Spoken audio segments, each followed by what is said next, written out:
الحمد لله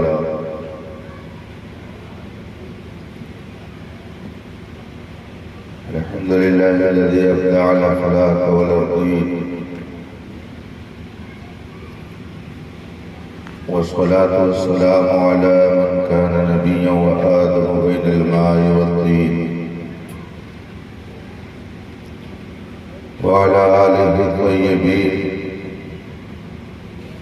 وأصحابه المطهرين وعلماء ملته أجمعين. أما بعد، أعوذ بالله من الشيطان الرجيم. بسم الله الرحمن الرحيم. والعصر إن الإنسان لفي خسر إلا الذين آمنوا وعملوا الصالحات وتواصوا بالحق وتواصوا بالصبر. صدق الله العظيم وصدق رسوله النبي الأمين الكريم، ونحن على ذلك لمن الشاهدين والشاكرين، والحمد لله رب العالمين. ممبر پاک پر تشریف فرما علماء ذوی الاحترام، طلبہ علوم نبوت، حاضرین باوقار، السلام علیکم ورحمۃ اللہ تعالی وبرکاتہ۔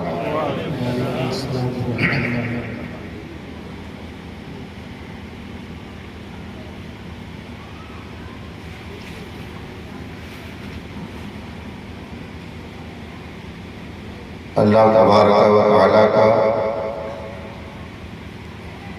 فضل و احسان اور اس کا کرم ہے کہ اس وقت ہم اور آپ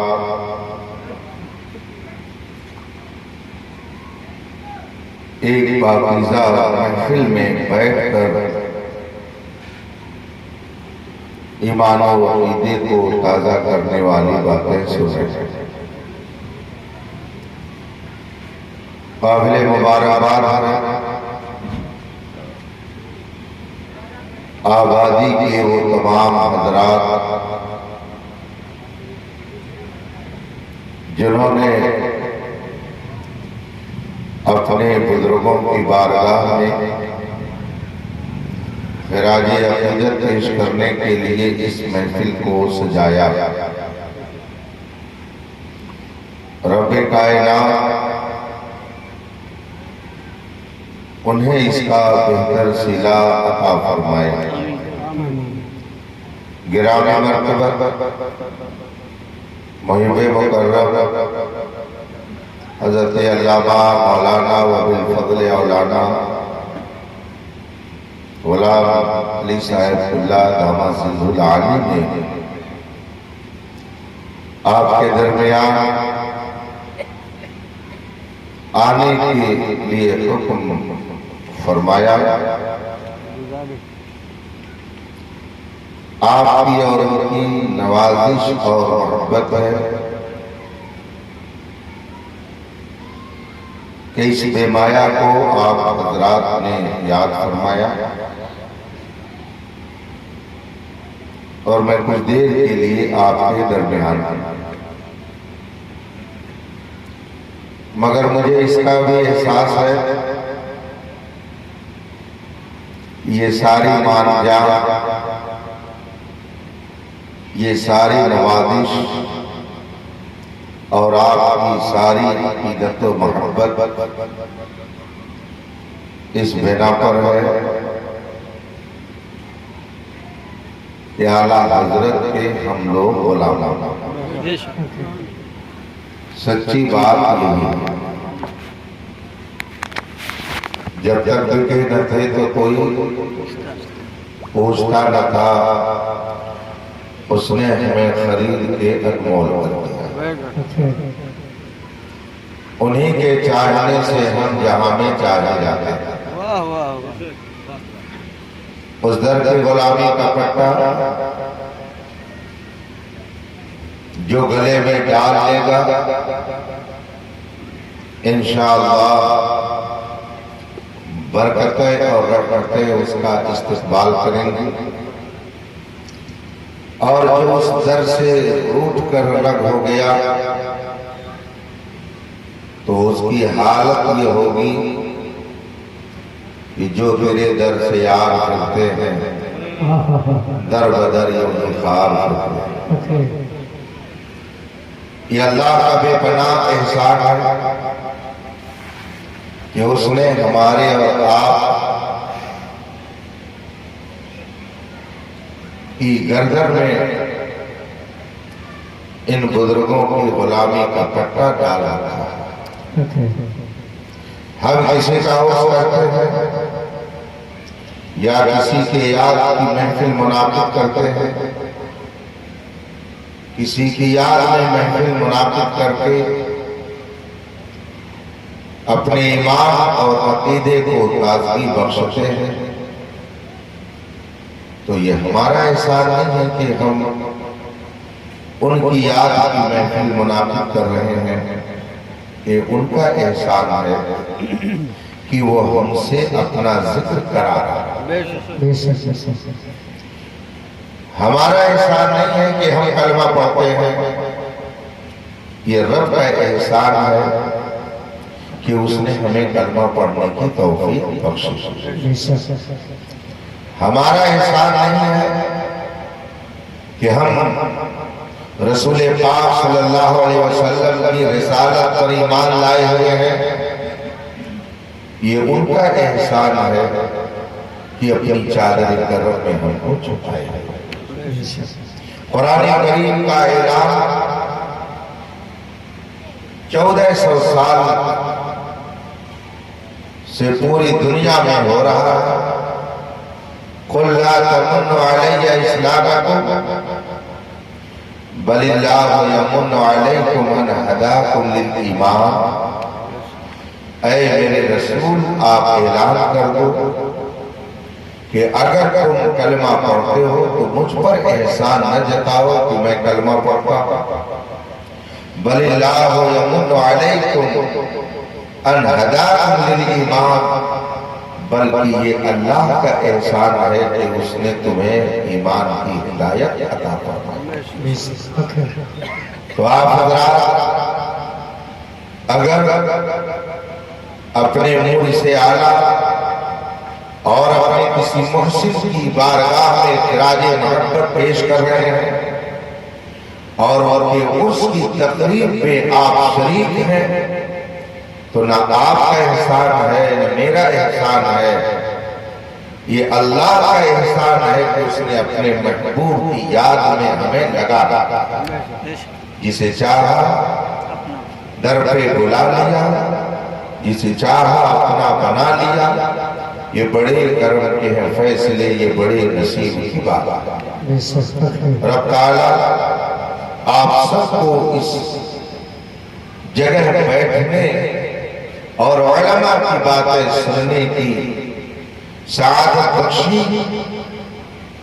آپ کو اس پر عمل کی بھی وہ توفیق عطا فرمائے۔ میں تھوڑی دیر آپ کو بیچ ہوں، آئیے مصطفیٰ جان اکرم سرور کائنات فخر موجودات نبی مکرم شفیع معظم صلی اللہ علیہ وسلم کی بارگاہ قدس میں درود و سلام کا نذرانے عقیدت پیش کرے اور پڑھیں۔ اللہم صلی علی سیدنا و مولانا محمد معدن الجود والکرم والآلہ کرام اجمعین۔ حضرات، میں نے قرآن کریم کی جس آیت کریمہ کی تلاوت کا شرف حاصل کیا ہے، آیت کریمہ چند کلمات کا مجموعہ ہے، اس میں 4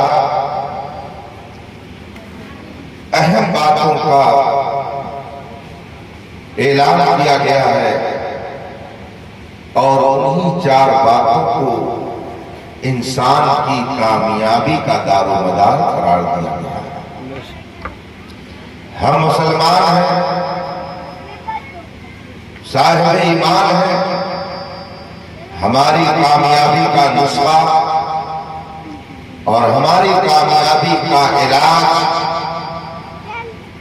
ہماری کامیابی کی تدبیر جو قرآن بتائے گا اس سے بہتر اور کوئی تدبیر نہیں ہو سکتی۔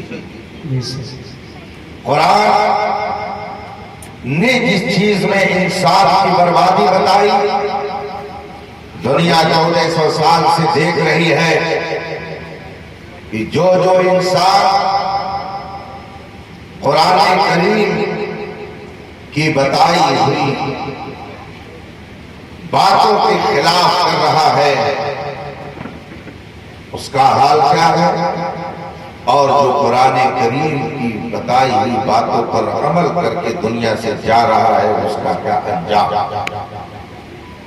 قرآن جو کامیابی بتائے، میں صرف مسلمان نہیں کہہ رہا ہوں بلکہ انسان کہہ رہا ہوں، ہر انسان کے لیے قرآن کریم کی تعلیم عام ہے۔ جس نے کلمہ پڑھا، قرآن صرف اسی کے لیے نہیں بلکہ پوری دنیا انسانیت کو وہ ہدایت دینے کے لیے آیا ہے۔ قرآن جس چیز میں انسان کی کامیابی بتائے، اس سے ہٹ کر کے انسان کی کامیابی نہیں ہو سکتی ہے۔ وہ چاہے جتنی ترقی کر لے، چاہے جس منزل پر پہنچ جائے، پوری دنیا کو اپنی مٹھی میں کر لے، لیکن اگر قرآن کے بتائے ہوئے اصول کے مطابق اس نے زندگی نہیں گزاری تو وہ کامیاب نہیں ہے، وہ ناکام ہے۔ اور اگر کوئی قرآن کریم کے بتائے ہوئے اصولوں کی روشنی میں زندگی گزار کر چلا گیا تو وہ حقیقت میں کامیاب ہے۔ یہ میں نہیں کہتا، یہ قرآن کا اعلان ہے۔ آج انسان کہتا ہے دنیا کہاں سے کہاں چلی گئی، کتنی ترقی کر گئی، مگر یہ علماء 1400 سال پرانی بات ہی لوگوں کو بتانے میں لگے ہوئے ہیں۔ ایسے لوگوں سے میں بڑے ادب سے عرض کروں گا کہ آپ نے اتنی بھی ترقی کر لی ہو، لیکن آپ بتائیے کیا آپ نے اس دنیا میں آنے کا جو طریقہ اللہ نے متعین کر دیا ہے اس میں بھی کوئی ترقی کر لی ہے، اور دنیا سے جانے کا جو طریقہ اللہ نے مقرر کر دیا ہے کیا آپ نے اس میں بھی کوئی اضافہ کر لیا ہے؟ آپ دنیا میں آئے، آنے کا نظام خدا نے بنایا، اور صرف 1400 سال سے یہ نظام نہیں ہے بلکہ جب سے حضرت آدم و حوا کا نکاح ہوا اس وقت سے انسانوں کی آمد کا سلسلہ جاری ہے۔ بتائیے اللہ تعالیٰ نے انسان کی اس دنیا میں آنے کا جو نظام آج سے ہزاروں سال پہلے قائم فرما دیا، کیا اس میں آپ نے کوئی ترقی کر لی؟ کوئی سائنسداں اس میں ترقی کر لے گیا؟ کوئی بڑے سے بڑا آدمی اس میں کوئی تبدیلی کر سکا؟ ایک جھوپڑی میں رہنے والا بھی اسی طریقے سے دنیا میں آتا ہے کہ اس کی پیدائش کے وقت کسی دایا کی ضرورت پڑتی ہے، کسی مددگار کا وہ حاجت مند ہوتا ہے۔ اسی طریقے سے اگر کوئی 100 منزلہ بلڈنگ میں رہے، تاج محل میں رہے، تو اس کے بھی آنے کے وقت کسی نہ کسی دایا کی اور کسی نہ کسی معالجہ کی ضرورت پڑتی ہے۔ آنے کا نظام آپ نہیں بدل سکے، اور جانے کے نظام میں بھی آپ نے کوئی تبدیلی نہیں کی۔ انسان دنیا میں آیا ہے، اور اگر یہ چاہے کہ میں نہیں جاؤں گا تو اس کی چاہت کہیں نہیں چلنے والی ہے، ایک دن وہ اس دنیا سے جائے گا، اور جانے کا جو طریقہ اللہ نے مقرر کر دیا ہے، ہزار چاہت کے باوجود اس طریقے میں آپ کوئی تبدیلی نہیں کر سکتے ہیں۔ ایک بادشاہ وقت اگر مسلمان ہے اور وہ دنیا سے جا رہا ہے تو اس کو بھی وہی 3 کپڑا ملے گا کفن میں، اور اگر ایک جھوپڑی میں رہنے والا دنیا سے جا رہا ہے تو اس کے لیے بھی وہی 3 کپڑا لباس کے طور پر دیا جائے گا۔ کتنی ترقی کر لی آپ نے کتنی پراپرٹی بنا لی، آپ نے کتنے ملکوں پہ قبضہ کر لیا کہ آپ کے آنے کے نظام میں بھی کوئی ترقی نہیں ہوئی اور جانے کے نظام میں بھی کوئی تبدیلی نہیں ہو سکی ہے۔ بلکہ اگر آپ عبرت کی نگاہ سے دیکھیں تو آپ خود یہ محسوس کریں گے کہ ہم کتنے بیچارہ اور کتنے مجبور ہیں اور کتنے کمزور ہیں کہ ایک گاؤں کا اگر کوئی مکھیا دنیا سے جائے تو اس کے جانے کے بعد بھی لوگ کہتے ہیں کہ جاؤ چارپائی مسجد میں رکھی ہے اٹھا لاؤ، مدرسے میں رکھی ہے اٹھا لاؤ۔ گویا گاؤں کا اگر پراپرٹی ڈیلر بھی جاتا ہے، گاؤں کا اگر زمیندار بھی جا رہا ہے، گاؤں کا اگر مکھیا اور پردھان بھی جا رہا ہے تو اسے لوگ اسی چارپائی پر لے جائیں گے جو لوگوں کے چندے سے جمع کر کے کھلا کر کے اس کو مسجد میں مدرسے میں رکھا گیا ہے۔ ایک انسان دنیا سے تو جا رہا ہے، دنیا میں تم نے بہت ساری دولت اکٹھا کر لی، مال اکٹھا کر لیا، زمین اکٹھا کر لی، جائیداد تم نے اکٹھا کر لی، مگر جب تو جائے گا تو اسی چندے کی چارپائی پر جائے گا جو محلے والوں نے خرید کر کے مسجد میں رکھ دیا ہے۔ بتا تو نے کتنی ترقی کر لی، نہ تیرے آنے کے نظام میں کوئی ترقی ہو سکی، نہ تیرے جانے کے نظام میں کوئی ترقی ہو سکی۔ اللہ ارشاد فرماتا ہے یا ایھا الانسان ما غرک بربک الکریم، اے انسان جس رب نے تجھے پالا ہے اس کے دربار سے منہ موڑ کر کے تو دوسری طرف جا رہا ہے۔ ما غرک بربک الکریم، کسی چیز نے تجھے کرم والے پروردگار کی بارگاہ سے موڑ کر دوسری جگہ کر دیا۔ اس نے تمہیں پیدا کیا اور اس نے دنیا میں بھیجا اور ایک مدت تک کے لیے دنیا میں اس نے تجھے رکھا۔ اگر وہ چاہ لے تو ایک سیکنڈ میں دنیا کا نظام ختم ہو جائے، اگر چاہ لے تو ایک سیکنڈ تو زندگی نہیں جی سکتا ہے، مگر یہ اس کا کرم ہے کہ اس نے 70-80 سال تک اس دنیا کی بہار کو دیکھنے کے لیے عطا کیا ہے۔ اس نے دنیا کی ہر نعمت عطا کی اور اس نے یہ بتا بھی دیا ہے کہ تیری ناکامی کس میں ہے اور تیری کامیابی کس میں ہے۔ قرآن اعلان کرتا ہے والعصر ان الانسان لفی خسر، قسم ہے زمانے کی سب انسان گھاٹے میں ہے۔ کوئی یہ نہ سمجھے کہ میں نفع میں ہوں، یہ میں نہیں کہتا، یہ قرآن کہتا ہے والعصر ان الانسان لفی خسر، قسم ہے زمانے کی سب انسان گھاٹے میں ہے۔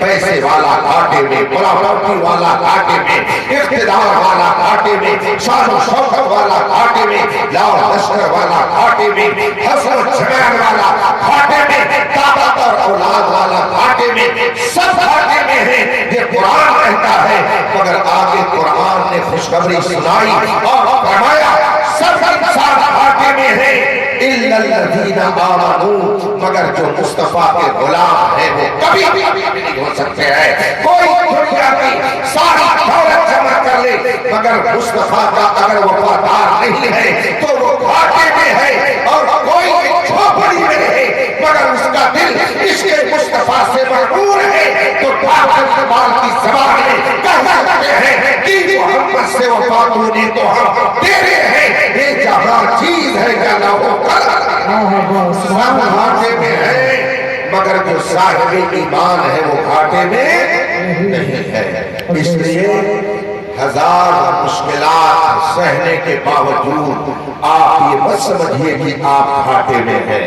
کبھی یہ تصور بھی مت کیجئے کہ آپ گھاٹے میں ہیں۔ آپ کا مقابلہ کون کر سکتا ہے؟ آپ کا جو عقیدہ ہے اس عقیدے کا مقابلہ کون کر سکتا ہے؟ آپ کی جو تہذیب ہے اس سے بہتر اور دنیا کے اندر تہذیب کیا ہو سکتی ہے؟ آپ کا جو لباس ہے اس سے بہتر دنیا کے اندر اور لباس کیا ہو سکتا ہے؟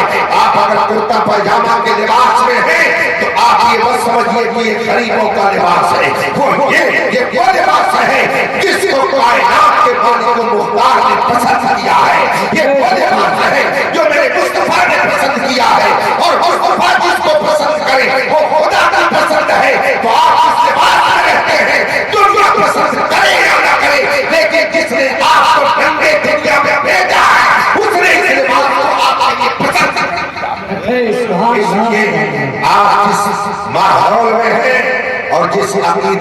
ہیں اس سے بہتر کر کوئی عقیدہ ہو سکتا ہے، نہ اس سے بہتر کوئی تہذیب اور کوئی کلچر ہو سکتا ہے۔ قرآن کہتا ہے سب گھاٹے میں ہیں الا الذین آمنوا، مگر جو ایمان والے ہیں وہ کبھی گھاٹے میں نہیں ہیں۔